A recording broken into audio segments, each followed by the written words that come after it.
किसी पत्रकार पर एफआईआर होता है, उसकी गिरफ्तारी होती है, उसको परेशान किया जाता है, तो आप कुछ मत कीजिए, पैसा मत दीजिए, उसके पक्ष में एक ट्वीट जरूर कीजिए, इस पर एक कमेंट जरूर कीजिए कि ये गलत है, हम इसके साथ है और इस गिरफ्तारी के खिलाफ। अन्ना सेठों को कोई दुश्मनी है क्या? सपा से, बसपा से, आरजेडी से, जेडीयू से, यहां तक कि नीतीश कुमार, चिराग पासवान और मांझी हेमंत सोरेन से, इस देश के धरना से 10,000 करोड़ रुपए बीजेपी को देते हैं और दूसरे नंबर पर 200 करोड़ रुपए बहुजन दलों को तो एक चौवन्नी नहीं देते। और जब बहुजन महापुरुषों का नोएडा और लखनऊ में पार्क बन रहा था, जो बहुत सुंदर पार्क था, तो मैं टेलीविजन चैनल में उसी में लिख के ब्रेकिंग टाइप करता था, रनडाउन बनाता था कि ये पत्थर में पैसे बर्बाद है कि जाति के नाम पर न्याय दो।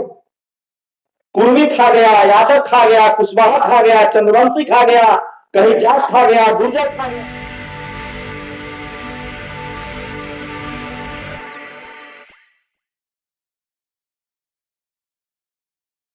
और जिन लोगों ने इस लायक मुझे समझा, सच्चाई यह है कि ये एक और जिम्मेदारी लाद दी गई है कि अब तुमको पीछे नहीं भागना है। लेकिन सच पूछिए तो मैं ये जो आज जो मुझे पत्रकारिता करने की वजह से जो सम्मान मिला है, इस सम्मान को मैं समर्पित करना चाहता हूं इस देश के सबसे पहले उस पत्रकार को जो हमारे ही संस्थान से पढ़े, हमारे जूनियर रहे और भारत के सबसे वर्सटाइल पत्रकार रहे, और उनको योगी सरकार ने ट्वीट करने के लिए जेल में डाल दिया, जिनका नाम प्रशांत कनौजिया है। तो ये पुरस्कार मैं उनको समर्पित करता हूं। बहिष्कृत भारत, मूक नायक जैसे तमाम अखबार उन्होंने शुरू किए, फूले साहब ने अखबार शुरू किए, मान्यवर कांसीराम साहब ने पत्रिकाएं निकाली, रामविलास पासवान जी ने भी न्याय चक्र निकाला। तमाम समय समय पर लोगों ने कोशिश की। मैं भी टेलीविजन में था, नौकरी की टेलीविजन में, उसके बाद मौका मिला नेशनल दस्तक में काम करने का। तो जिन लोगों ने इसको शुरू किया उनका भी बहुत बहुत शुक्रिया। और उस वजह से मैं ये बहुजन मीडिया, जिसको मैंने नाम दिया सोशल मीडिया मतलब बहुजन मीडिया, ये क्यों जरूरी है और इसको हमको क्या करने की जरूरत है, वही मैं 2-3 मिनट में बात अपनी खत्म करूंगा, क्योंकि नेशनल दस्तक पर आप लोग मेरी राय रोज सुनते ही रहते हैं। मीडिया क्यों जरूरी है? सोचिए, मैं इन्हीं हाथों से, मैं टेलीविजन में नौकरी करता था, बहुजन महापुरुषों का नोएडा और लखनऊ में पार्क बन रहा था, जो बहुत सुंदर पार्क था, तो मैं टेलीविजन चैनल में उसी में लिख के ब्रेकिंग टाइप करता था, रनडाउन बनाता था कि ये पत्थर में पैसे बर्बाद हो रहे हैं। मजबूरी थी, नौकरी थी, एक बहस तो होती थी, प्रशांत बताएंगे क्योंकि उन्होंने भी नौकरियां की है, और तभी से मन में था कि नौकरी छोड़ी जाएगी। लेकिन सवाल है कि मीडिया में हमारे पास न मीडिया हाउस है, न अखबार है। आप यकीन मानिए, मीडिया वही चला सकता है जिस समाज के पास बिजनेस हो, व्यापार हो, संसाधन हो, क्योंकि ये पैसा इसमें बहुत ज्यादा चाहिए। और ये उसी समाज के लोग चला सकते हैं जिसके पास पैसा हो, संसाधन हो, बिजनेस हो, व्यापार हो, वही ऐड दे सकते हैं। लेकिन मैं तो ताज्जुब करता हूं भाटी साहब को मैं एक बात बताऊंगा आज, ये जो मीडिया में जो सारे परसेप्शन गढ़े जाते हैं कि बहुजन दल जो है वो पैसा खाते हैं, पैसा लेते हैं, मैं तो जो पॉलिटिकल पार्टी का सिस्टम समझा हूं और मीडिया का सिस्टम समझा चलाने में, नेशनल दस्तक को चलाने में अभी का मिनिमम कॉस्ट 7 लाख रुपए महीना है। मिनिमम कॉस्ट सोचिए, हर महीने 7 लाख रुपए की जरूरत है। जिस धीमे रफ्तार से मैं चला पा रहा हूं, बहुजन दलों को तो एक चौवन्नी नहीं देते। अब सोचिए पार्टी कैसे चला रहे हैं, तो ये चंदा से चला रहे हैं पार्टी, और सब हम लोग कहते हैं कि टिकट बेच देता है। मुझे लगता है कि जब तक पत्रकार नहीं बनेंगे बहुजन समाज के लोग, तब तक हमारी बातें पहुंच नहीं पाएंगी। मैं एक उदाहरण दे सकता हूं। बसंत कनौजिया लखनऊ यूनिवर्सिटी में, उनको उसी तरह से निकाल दिया गया था जैसे रोहित वेमुला के साथ हुआ था। समय हम लोग उतने सोशल मीडिया पर इन्फ्लुएंस नहीं थे, हमारी संख्या कम थी लिखने पढ़ने वाले लोगों की, और रोहित वेमुला को अकाल मौत के मुंह में समा जाना पड़ा।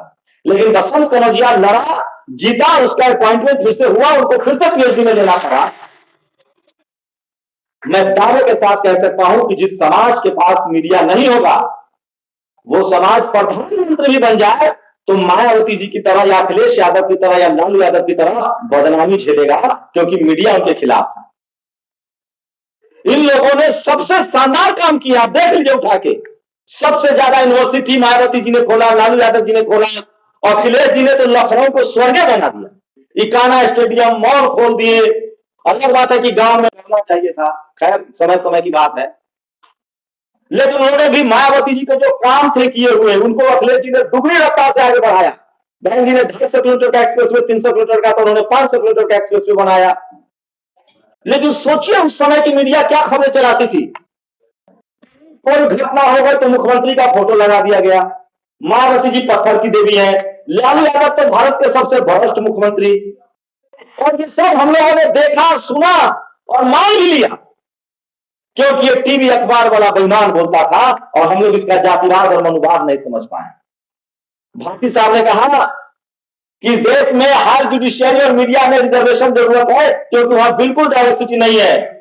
मैं कह रहा हूं जातिवाद और मनुवाद का सबसे बड़ा अड्डा है ये। और हायर एजुकेशन में तो फिर भी इक्का दुक्का जज हमारे चले गए हैं।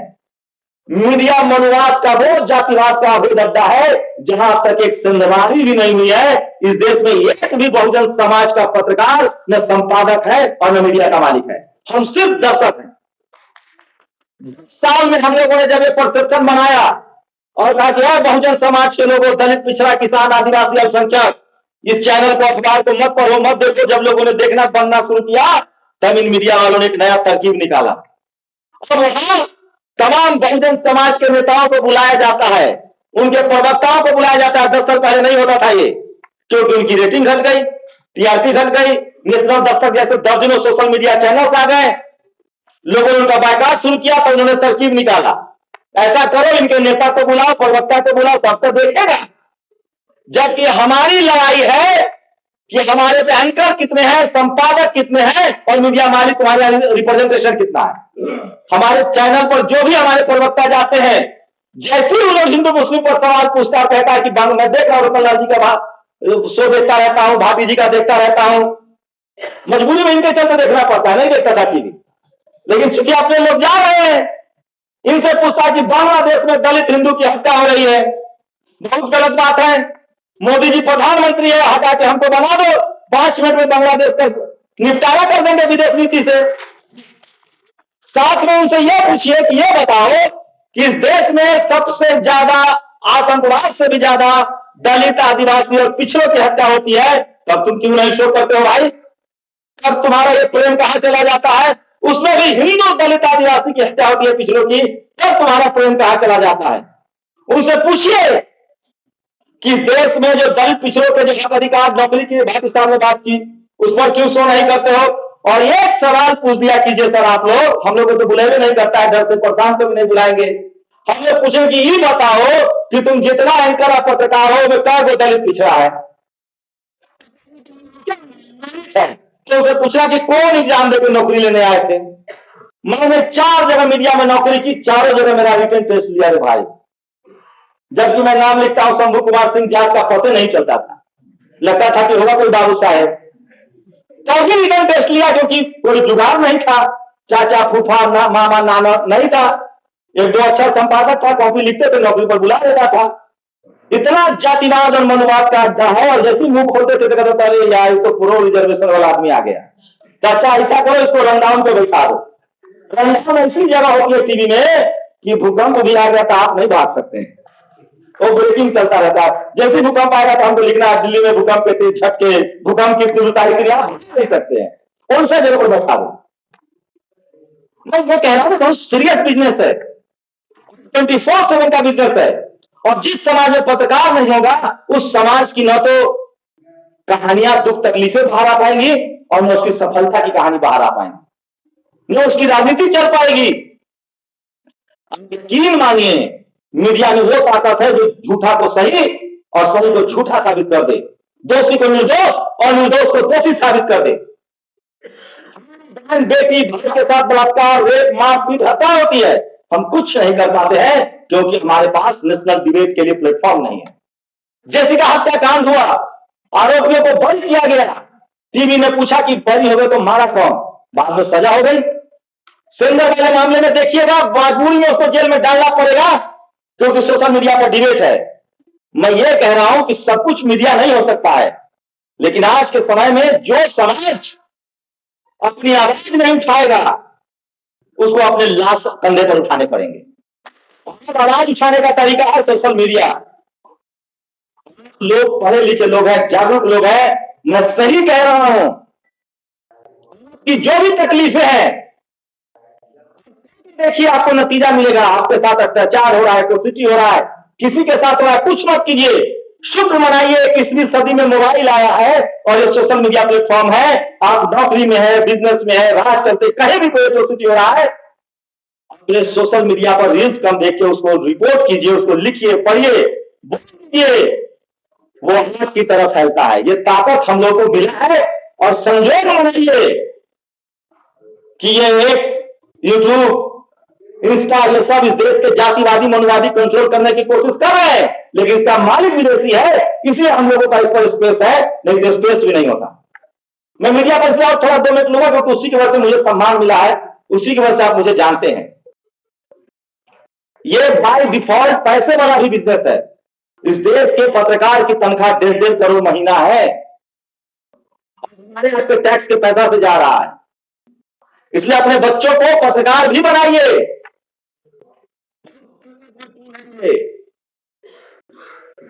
करना पड़ेगा। बहुजन समाज के लोग डॉक्टर है, इंजीनियर है, वैज्ञानिक है, जब से बाबा साहब का संविधान लागू हुआ, प्रोफेसर है, डॉक्टर्स है, उसके बावजूद हमारी मीडिया में भागीदारी नहीं है, पत्रकार नहीं है। संजोग मनाइए, हमारी मतलब हम फॉर्चुनेट है कि अब पत्रकार न होने की भी जरूरत नहीं है। आप जिस भाषा में, जिस आपका भाषा हो, जो भी भाषा हो आपकी, सोशल मीडिया पत्रकार की कोई अलग से सर्टिफिकेट नहीं होता है, उसके लिए कोई अलग से डिग्री नहीं है। भारत के संविधान आर्टिकल 19A में सबको अधिकार है अपनी बात कहने का। जरूरी है कि आप सब लोग उस मोबाइल का इस्तेमाल कीजिए और अपनी बातों को उस पर लिखिए, पढ़िए, और हम लोग वहीं से उठा लेंगे। हमको हर जगह घूमने की जरूरत नहीं है, जाने की जरूरत नहीं है। जहां कोई अत्याचार अन्याय हो रहा है, आप नौकरी में है, सड़क पर चल रहे हैं, किसी भी तरह का व्यभिचार आपके साथ अन्याय हो रहा है, एक बार कोशिश कीजिए, इससे समाज मजबूत होगा। और कुछ बातें मैं अपनी सुरक्षा के लिए कहना चाहता हूं। चूंकि प्रशांत भाई को जेल में डाला गया, ये भारत के पहले साहब जिनको सबसे पहले जेल में डालकर ट्रायल किया गया, और उसके बाद एक पिछड़े समाज के पत्रकार जिसने नमक रोटी की खबर दिखाई थी, उस पर FIR हुआ और वो मर गया, नहीं है। उसी के बाद से ट्रेन चला, पत्रकारों को जेल में डालो जो खराब लिखता हो, और उसके शिकार रतनलाल जी भी बने। समाज की एकजुटता नहीं होती तो इन लोगों की सारी स्थिति की प्रोफेसर रतनलाल जी को चुप करा दिया जाए, लेकिन समाज ने साथ दिया। मैं उस दिन गवाह हूं, पूरा कोर्ट भरा था, और रतनलाल जी ने जो समाज को प्रोडक्टिव सोसाइटी किया है, समाज ने सर आंखों पर उठाया, और देश में लाखों लोग, कम से कम 50 लाख लोगों ने लिखा कि प्रोफेसर रतनलाल जी को छोड़ना पड़ेगा, नहीं तो लोकतंत्र की हत्या हम बर्दाश्त नहीं करेंगे, और उनको न्याय मिला। तो यह बड़ा जरूरी है। अगर आप सब लोग मोबाइल का इस्तेमाल करते हैं तो उन लोगों पर खास ध्यान रखिए जो आपके हिस्से की सामाजिक न्याय की लड़ाई लड़ रहे हैं। वो अपने लिए नहीं लड़ रहे हैं, लेकिन समूह बोध होना चाहिए। पत्रकार पर FIR होता है, उसकी गिरफ्तारी होती है, उसको परेशान किया जाता है, तो आप कुछ मत कीजिए, पैसा मत दीजिए, उसके पक्ष में एक ट्वीट जरूर कीजिए, इस पर एक कमेंट जरूर कीजिए कि ये गलत है, हम इसके साथ हैं और इस गिरफ्तारी के खिलाफ हैं। देखिए सरकार की चूल्हे हिल जाएंगी। मैं दावे के साथ कह सकता हूं कि ये तमाम जातिवादी मनवादी गुंडे बदमाश चपरासी से लेकर चीफ जस्टिस के पद तक बैठे हुए, उनके दिमाग में जातिवाद और मनवाद है, लेकिन बाबा साहब के संविधान की जगह इतनी गहरी हो गई है कि ये हम उस बात को मानते हैं कि अगर इन लोगों ने सिर्फ संवैधानिक तरीके से अपनी बात कहना शुरू कर दिया तो हम संविधान नहीं बदल सकते हैं। ये सारा काम चोरी छुपे करते हैं, आप उसका विरोध करना तो शुरू कीजिए। हमें कुछ नहीं करना है। मैंने 2-3 पॉइंट्स बनाए हैं। जितने बहुजन समाज के पत्रकार है, सोशल मीडिया है, उनको रोज धमकी दी जाती है, गाली दी जाती है। आप लोग सॉलिडारिटी दिखाइए। जितने प्रोफेसर रतनलाल ओमसुगा जैसे एक्टिविस्ट हैं, उनको मारने की पीटने की धमकी दी जाती है, उनके प्रति सॉलिडारिटी दिखाइए। राजकुमार भारती हो या प्रियंका भारती हो या प्रोफेसर साहब है लखनऊ वाले, ये लोग टीवी पर बैठ के बहस करते तो इनको भी धमकी देता है भाई। ये सब धमकीबाज है। और इन लोगों का मैं मंत्र समझ गया 10 साल में सर, ये पहले आपको इग्नोर करेंगे, फिर धमकियाएंगे, उसके बाद दोस्ती करेंगे। हमारे नेताओं के साथ यही होता है। जैसे लोकसभा में विधानसभा में वो पहुंच जाते हैं, मोहिनी मंत्र मार दिया जाता है। अरे मुख्यमंत्री को मोहिनी मंत्र मार दिया जाता है भाई, पता नहीं चलता है। कुर्सी पर जाते कैसे विचारधारा विलुप्त हो जाता है, समझ में नहीं आता है। हम लोग के साथ भी होगा क्या? इसका मतलब है जो बहुजन आंदोलन में पका होगा ना, हमने देखा है विद्रोही साहब को जेएनयू में, जिंदगी खत्म हो गई लेकिन बदलाव नहीं आया। हमने देखा है प्रशांत कनौजिया में, जिंदगी खत्म हो गई लेकिन बदलाव नहीं आया। हमने देखा है प्रोफेसर रतनलाल साहब में कि वही तेवर है। हमने देखा है बाबा साहब के विचारों को, फूले पेरियार अम्बेडकर के विचारों को, जगदेव बाबू के विचारों को, रामस्वरूप वर्मा के विचारों को, सोनेलाल पटेल के विचारों को, मुलायम सिंह के विचारों को, लालू यादव के विचारों को खाक नहीं हुए हैं। ये मनवादी जातिवादी हम लोग को आपस में लड़ाता रहता है, इनकी साजिश है। कभी इस बहुजन नेता पर हमला तो वो अच्छा, कभी वो अच्छा तो वो खराब। हम सब लोगों को जब तक सामाजिक रूप से हम एक नहीं होंगे, जाति हमारी क्यों बनाई गई थी? ताकि हम जातिगत पेशा में रहें। हमें बाबा साहब का जो एससी एसटी ओबीसी का कंसेप्ट है, जब तक हम उसमें नहीं आएंगे तब तक जाति में अलग अलग बटे रहेंगे। हम सुन रहे आ रहा है कि जाति के नाम पर न्याय दो। कुर्मी खा गया, यादव खा गया, कुशवाहा खा गया, चंद्रवंशी खा गया, कहीं जाट खा गया, गुर्जर खा गया। तुम्हारे पास कोई डेटा है? नया खेल चल रहा है। मैं मानता हूं इस बात को इस मंच से कि ओबीसी की तमाम जातियां और किसान जातियां अशिक्षित हैं, उनको सामाजिक न्याय सोशल जस्टिस का ज्ञान नहीं है। वो गांव में खेती करते हैं, मवेशी पालते हैं और वो झगड़ा करते हैं और वहां एससी एसटी एक्ट में बुक होते हैं। लेकिन मैं यह भी जानता कि जब दलित पिछड़ा किसान आदिवासी अल्पसंख्यक डीयू जेएनयू मीडिया जुडिशरी में आता है तो वो जाति देखकर अन्याय नहीं करता है, वो न्याय के लिए लड़ता है और उसका कहीं मैं दर्जनों सबूत दे। क्या लक्ष्मण यादव की नौकरी नहीं गई? क्या रामस्वरूप वर्मा ने सामाजिक न्याय की लड़ाई नहीं लड़ी? क्या जगदेव बाबू की शहादत नहीं गई? हम लोगों को मोटा जातिवाद नहीं देखना है, महीन जातिवाद के खिलाफ लड़ना है। हमारे लिए media judiciary bureaucracy college university business sports cinema में रास्ते बंद किए जा रहे हैं। जब यूपीएससी में नंबर काटता है तो ये नहीं देखता है कि ये वाल्मीकि है तो इसको नंबर दे दो और रविराज समाज का है तो इसका नंबर काट लो। वो ये नहीं देखता कि यादव है तो नंबर काट लो और कुर्मी है तो बीजेपी नीतीश कुमार के साथ गठबंधन में बीजेपी के साथ इसका नंबर दे दो। वो ये नहीं देखता है निषाद है तो इसका नंबर दे दो क्योंकि ये बीजेपी के साथ गठबंधन में है, और यादव है तो नंबर काट लो। वो सिर्फ देखता है कि अच्छा ओबीसी है, दलित है, पिछड़ा है तो नंबर काट। और आपके बच्चों को जुडिशियरी में मीडिया में बड़े बड़े पदों पर नहीं जाने दिया जा रहा है। आपको अद्भुत हो रहा है, लेखपाल कह रहे हैं आप। अरे चपरासी बंधे देने के लिए तैयार नहीं है। मनवादियों जातिवादियों को समझ में आ गया कि सारा आंदोलन जब भी पढ़ लिख जाता है तभी शुरू हो जाता है। आपको वो ठेला वाला, रिक्शा वाला, सब्जी वाला बनाए रखना चाहता है। सेवा करना पड़ेगा आपको। इसलिए इसको लड़ने का एक ही तरीका है कि संवैधानिक तरीके से आवाज उठाइए। बुद्ध ने कहा है कि शब्द में शक्ति होती है, और जो भाटी साहब ने कहा ये मानसिक डर और मानसिक गुलामी से निकलिए। जिस दिन बहुजन समाज के लोगों ने एक दूसरे के हाथ में हाथ डालकर संवैधानिक तरीके से सिर्फ बोलना शुरू कर दिया, ये जातिवादी मनोवादी भाग जाएंगे या बदल जाएंगे। दावे कुछ नहीं करना है, वो ताकत है शब्द में और कलम में। जरूरत है हम जितने लोग पढ़े लिखे हैं वो संवैधानिक तरीके से अपनी आवाज उठाएं। बस एक आंकड़ा रखना चाह रहा हूं, क्यों लड़ाई हम लोग को लड़नी पड़ेगी और हमारी नस्लों की लड़ाई। इस देश में 40 करोड़ दलित पिछड़ा किसान आदिवासी अल्पसंख्यक ऐसा है जिसके पास न घर है न जमीन है। आप जिस शहर में रहते हैं, जिस गांव में रहते हैं, जो भिखारी है, जो लाचार है, बेबस है, वो 40 करोड़ लोग हैं जो झुग्गियों में, नालों पर और सड़कों पर जीवन काट रहे हैं। तो दलित पिछड़ा किसान आदिवासी अल्पसंख्यक है। इस देश में 80 करोड़ लोग दलित पिछड़ा किसान आदिवासी अल्पसंख्यक समुदाय के लोग ऐसे हैं जो 5 किलो राशन मिल रहा है, एक सर पर छत है, जमीन है, थोड़ा सा आवास है, लेकिन वो सस्ते मजदूर हैं। लेकिन देश में मजदूरी करते हैं, सड़कें बनाते हैं, रोड बनाते हैं, बिल्डिंगें बनाते हैं, और उन्हीं बच्चे कोई शंभू पे रतनलाल कोई भाटी निकल के ना आ जाए, इसलिए सरकारी स्कूल और सरकारी अस्पताल खत्म किया जा रहा है क्योंकि इसकी संख्या बढ़ रही थी। कोई आ जा रहा था गांव में गलती से पढ़ लिख के, तो इसलिए इन लोगों ने सरकारी स्कूल, सरकारी अस्पताल बंद कर रहे हैं, सरकारी यूनिवर्सिटियां में महंगा कर रहे हैं, ताकि कोई गलती से बाहर न जाए।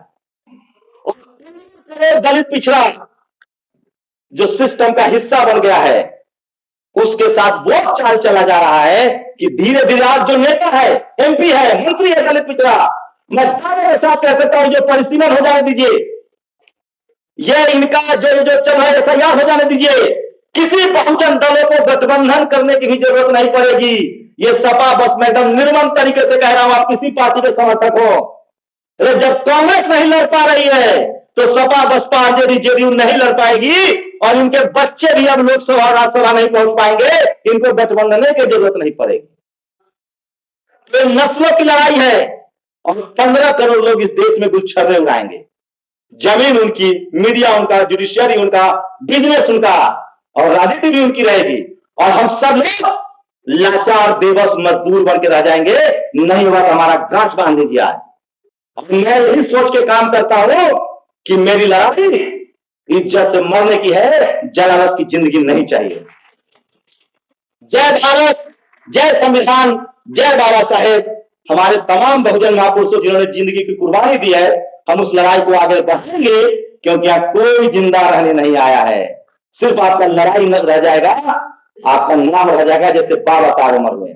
इसलिए प्रोफेसर रतनलाल कहते हैं कि अमर होने का रास्ता साफ है, मानवता, सच्चाई और इंसानियत की लड़ाई लड़िए, आप फिर इधर पर अमर हो जाएंगे। शुक्रिया।